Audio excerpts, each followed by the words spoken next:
Rugpjūčio 28 dieną Kėdainių miesto stadione vyko Lietuvos senjorų pirmenybių Aukštaitijos regiono pogrupio rungtynės.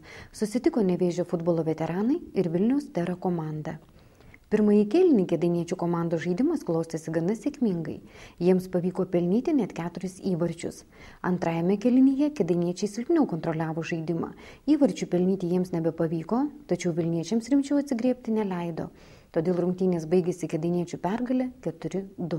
Rungtynės prasidėjo gan neblogai, mes ir turėjome visas pirmą kėlinį ypatingai tą iniciatyvą savo rankose ir pelnėm pirmus 2 įvarčius, atrodė viskas kaip ir neblogai einasi, bet jie paskui po pakelto kampinio sušvelnino skirtumą iki 2-1.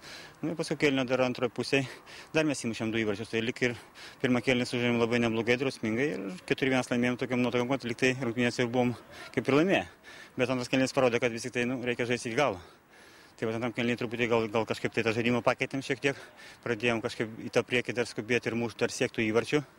Ir jiems suteikėm tokių keli šansus, kurie tikrai vieną įvartį išnaudojo, įmušė ir galėjo dar kokį vieną kitą dar ir, aišku, ir mes turėjom tų progų, bet visumą, kad antrą kėlinį nelabai, kontroliavom žaidimą iš tikrųjų, žaidėm ne taip, kaip turėjom žaisti. Tai dabar, šiandien po tos pergalės galbūt jau pakilome 4 vietą, tai tarp 8 komandų tai mums jau kaip ir neblogai. Rugpjūčio 31 dieną, penktadienį, 18:30 min.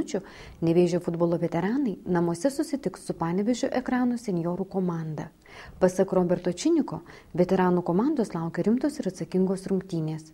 Jos bus paskutiniosios savoje aikštėje.